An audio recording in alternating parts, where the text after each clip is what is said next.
Автоматизированная система «Меркурий», регулирующая деятельность всех участников продовольственного рынка, предназначена для электронной сертификации животных и всей продукции животного происхождения, отслеживания пути их перемещения по территории Российской Федерации. Подобная мера, как комментирует ситуацию авторы инициативы, ведет к формированию единой информационной среды для ветеринарии, повышению биологической и пищевой безопасности. Ветеринарная сопроводительная документация оформляется и фиксируется в электронном формате на каждом этапе производства, переработки, хранения, то есть любого перемещения, и вносится в систему. Бумажный документооборот, к которому все привыкли, прекращается. От килограмм мяса откуда вышло и куда оно дошло. Вот эта система регулирует вот такие правовые регламенты, чтобы потом где-нибудь люди вот по всяким болезням нашим общим для человека и животных, чтобы не отравились, не заразились, это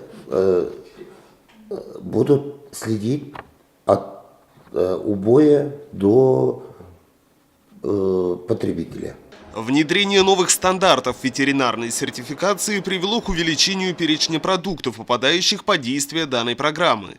ВСД будет необходимо оформлять при обороте живых животных и продукции животного происхождения, включая готовую молочную продукцию, готовые или консервированные мясные изделия, морепродукты, жиры и масла растительные и их фракции, готовые корма для животных и другие продукты переработки. Все вышеперечисленное, произведенное в подсобных хозяйствах для личного пользования, в сертификации по-прежнему не нуждается. Для себя это не обязательно, если они произвели забой, а если куда-нибудь будут сдавать, мы,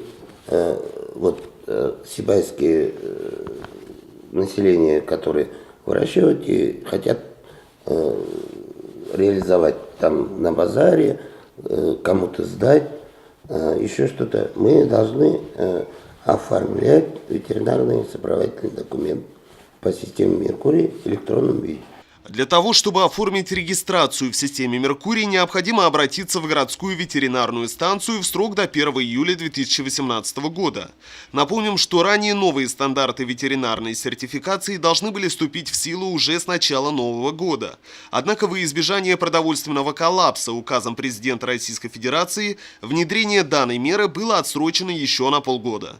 Как комментирует ситуацию руководство Сибайской ветеринарной станции, более 70% из тех, кому предстоит работать в рамках новой системы, уже прошли необходимую процедуру регистрации. Ринат Музафаров, Радмир Исенгулов, Любовь Карпова, телекомпания СТВ.